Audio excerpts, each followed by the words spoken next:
The human ship arrived during the first light of the season. Commander Elias Rook stood on the observation deck, hands behind his back, watching the alien world turn slowly beneath the stars.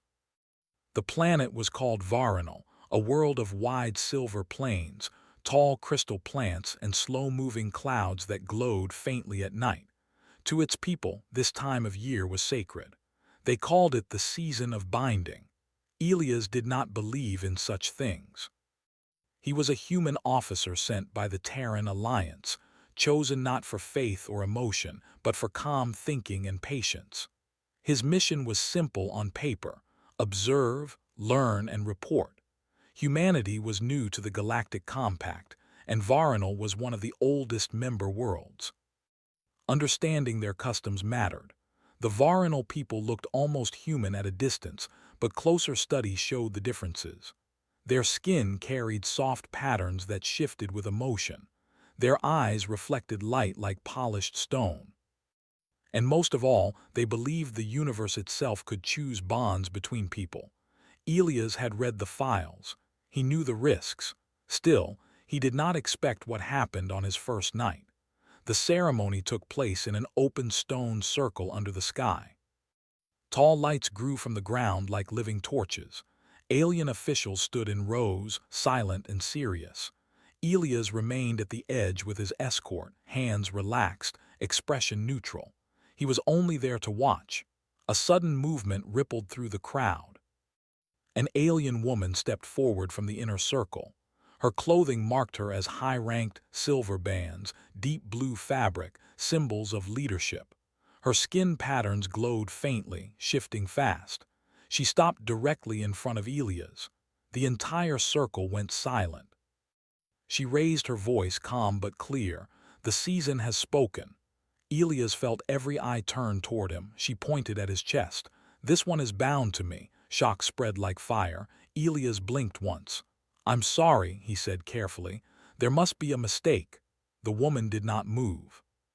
"There is no mistake. The signs are clear." Murmurs filled the air. Some sounded angry, others sounded afraid. Elias stepped back half a pace. "With respect, I am human. We are not part of your biological systems. We do not bond like this." Her eyes never left him. "That is what makes this rare." Within minutes, guards surrounded them, not with weapons raised but with rigid formality. Elias was escorted away, his escort officers arguing loudly. The ceremony ended in chaos.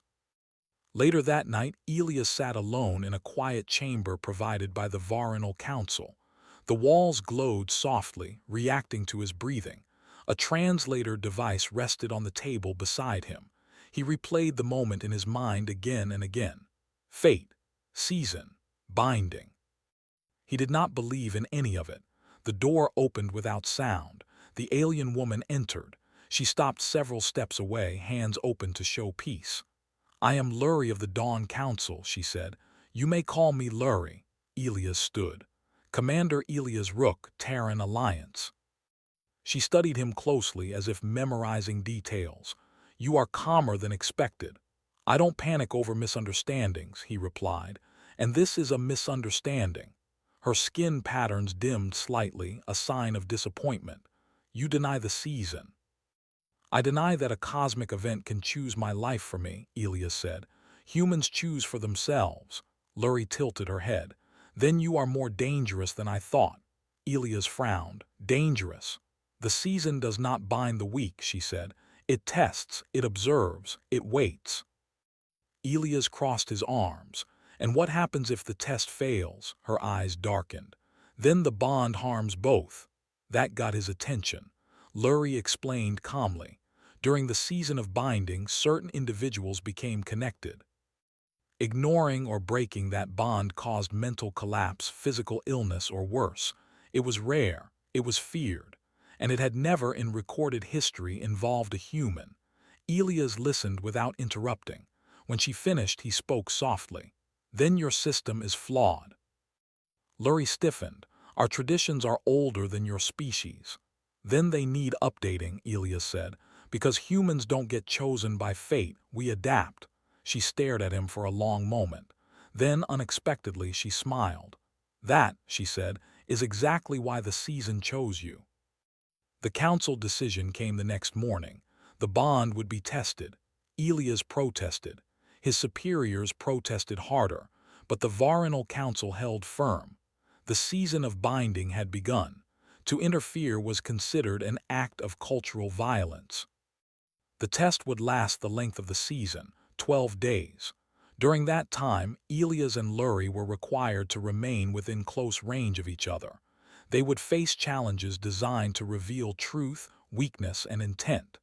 Elias felt trapped, but he did not feel afraid.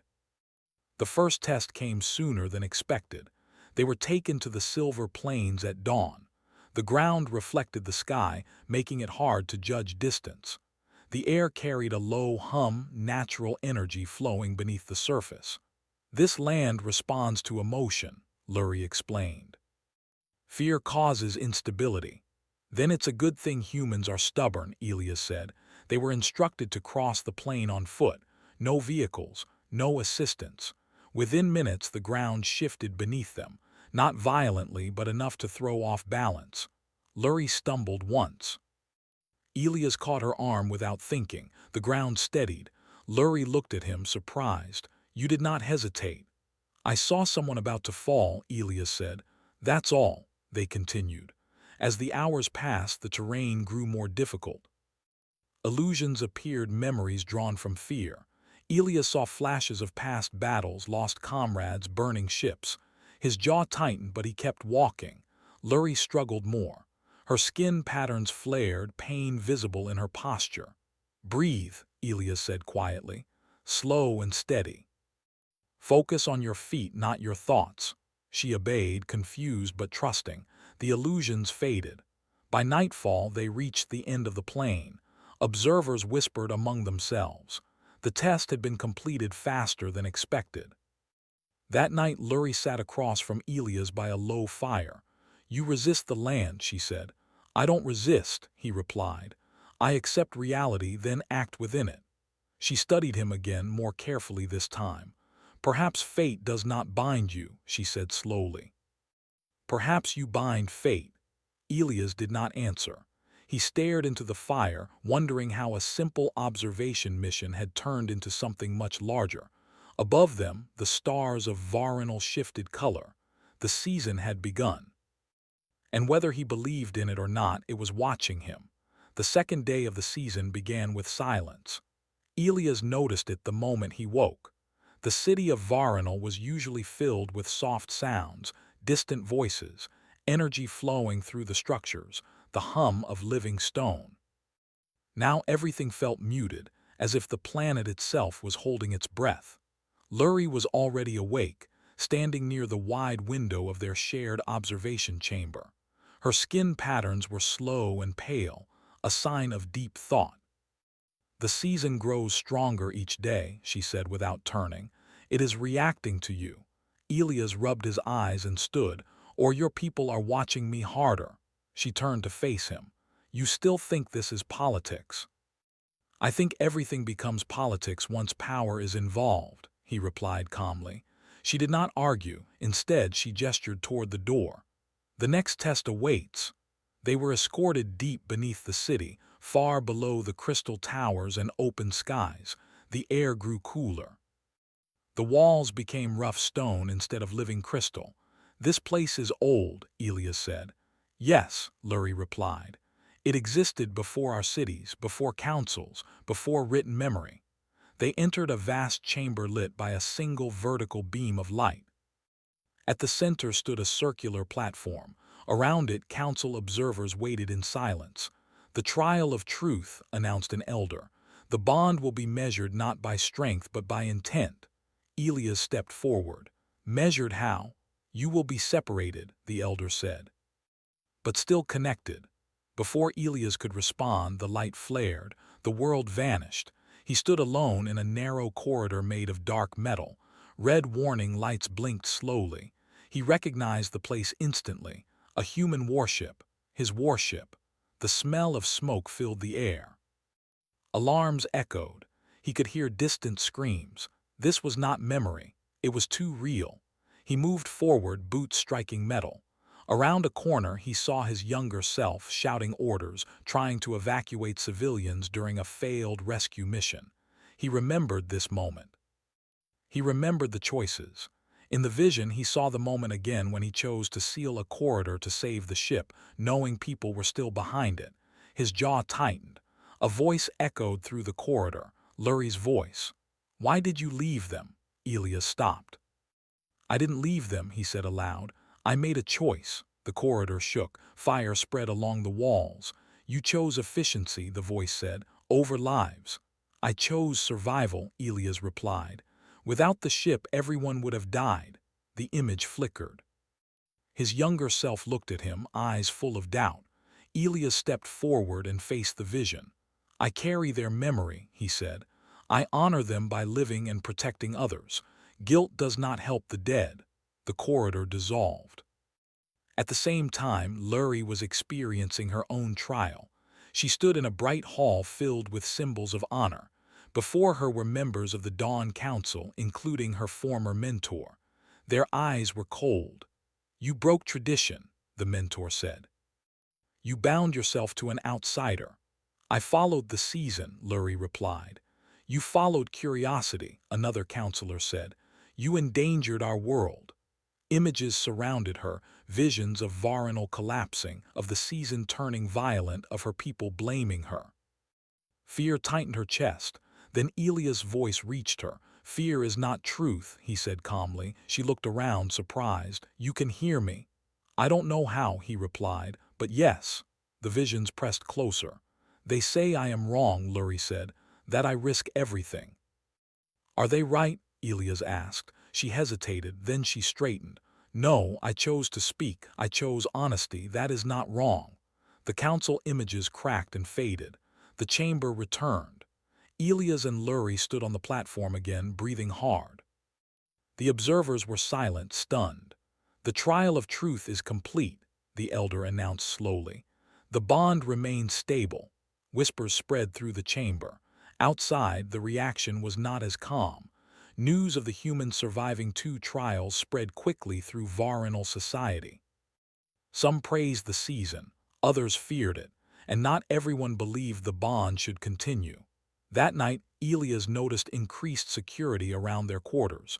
Human Command sent warnings. The Galactic Compact requested explanations. Pressure built from all sides. "You are becoming a symbol," Elias told Lurie quietly. "Symbols attract enemies." "Yes," she replied, "but they also inspire change." The next test was not announced. It came without warning. They were traveling through a public transit hall when the energy field failed. Lights went out, panic spread. Elias reacted instantly. He moved Lurie behind him, scanning the shadows. This was not a natural failure. A group of masked figures emerged, carrying disruptor tools designed to interfere with biological energy. "Separate them," one of them ordered. Before guards could respond, the attackers activated the devices. The air vibrated painfully. Lurie gasped and collapsed to one knee. Elias felt something strange, pressure in his chest, heat in his blood. Not pain, but urgency. He knelt beside her. "Stay with me," he said firmly. The attackers hesitated. Human biology did not react like Varinal biology. The disruptors failed to affect Elias as expected. He stood, placing himself fully between Lurie and the attackers. "You picked the wrong species," he said calmly. Using simple tools from his belt, Elias disabled the closest device. He moved with controlled force, not rage. Each motion was precise. Security arrived moments later. The attackers fled. Lurie leaned against Elias, breathing hard. Her skin pattern slowly steadied. "You should have been affected," she whispered. "The bond should have weakened you." Elias shook his head. "Humans don't amplify energy the same way. We regulate it." She looked up at him, eyes wide with realization. "You are stabilizing the bond." Medical scans confirmed it later. Where Varinal bonds often intensified emotions to dangerous levels, the human nervous system acted as an anchor. The council was forced to acknowledge it. "The human presence is altering the season," the elder admitted. Not by force, but by balance. Opposition groups grew more desperate. On the eighth day, the planet itself reacted. Seismic activity increased. Energy storms formed across the silver plains. This had not happened in centuries. The season is reaching critical phase, scientists warned. If unresolved, it could destabilize the planet. Some council members called for immediate separation. It is too dangerous, they argued. End the bond. Lurie stood before them, voice steady. Ending it now would cause greater harm. All eyes turned to Elias. You are not of this world, a counselor said. Why should we trust your presence? Elias stepped forward slowly. Because humans don't rely on destiny, he said. We rely on responsibility. If something is breaking, we fix it. If it's dangerous, we adapt. He proposed a plan. Human technology combined with Varanal energy systems. A controlled release of seasonal energy, guided rather than suppressed. It was risky, but so was doing nothing. After long debate, the council agreed. As preparations began, Lurie stood beside Elias on a high platform overlooking the plains. You do not fear the season, she said softly.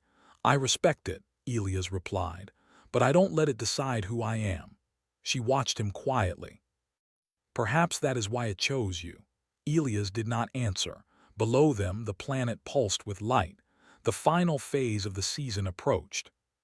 And the bond, once feared, now stood at the center of Varanal's survival. The final day of the season arrived under a sky filled with shifting light.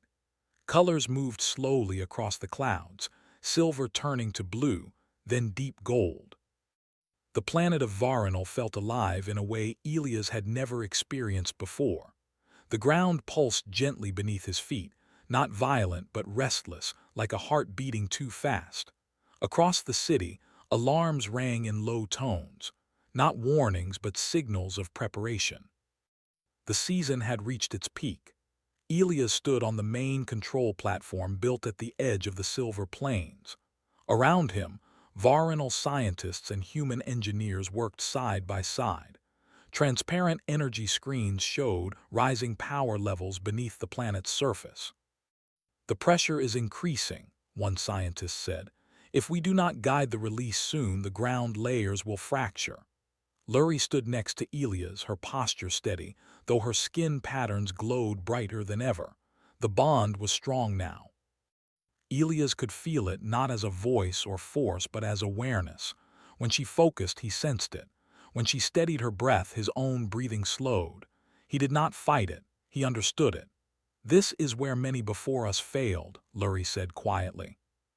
They trusted the season to decide the ending. Elias nodded.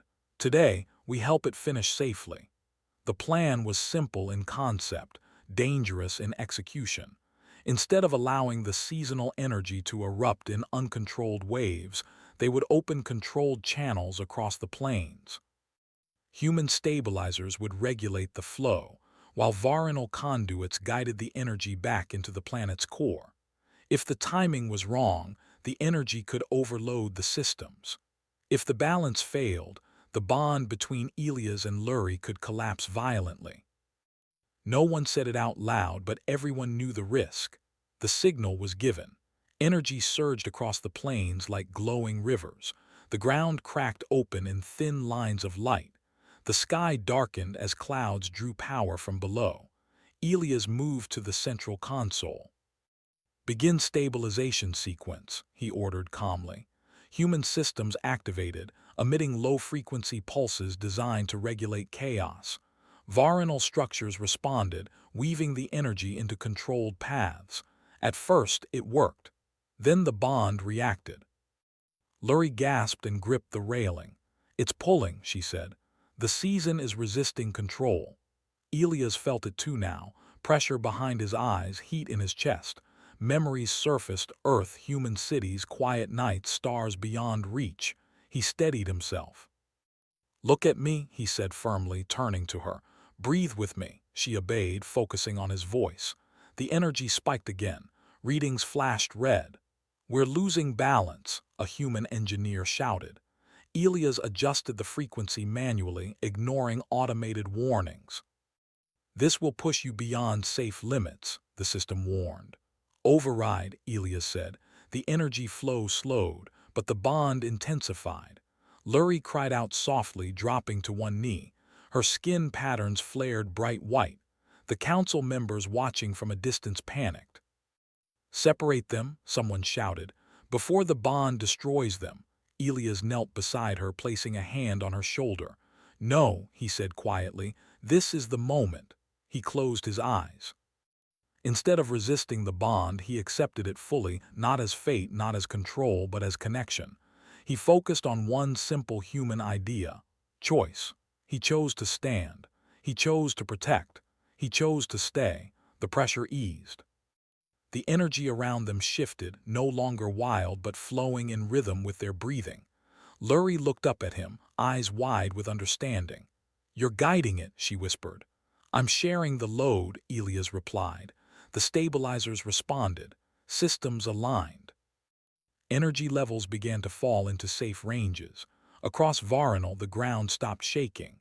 The sky cleared slowly, colors settling into calm silver blue. The final release completed without collapse. Silence followed.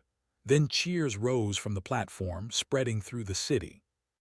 Scientists embraced. Engineers laughed in disbelief. The season was ending. Elias helped Lurie stand. She was exhausted but steady. The bond, she said. It feels different. Elias nodded. It's not pushing anymore. Sensors confirmed it. The intense seasonal effects were fading, but the connection remained calm, stable, voluntary.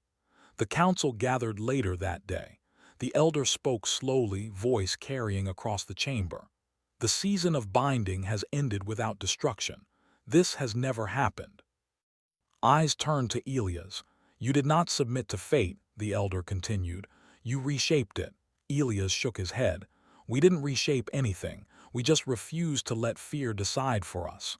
The elder considered this. Perhaps that is the difference. The council's decision followed. The bond between Elias and Lurie would not be classified as a seasonal binding. It would be recognized as a chosen union, protected by law, free from obligation. More importantly, the season of binding itself would change. Future seasons would include guidance systems. Choice would be honored alongside tradition. Humanity's role in the galactic compact shifted overnight. No longer observers, they became problem solvers.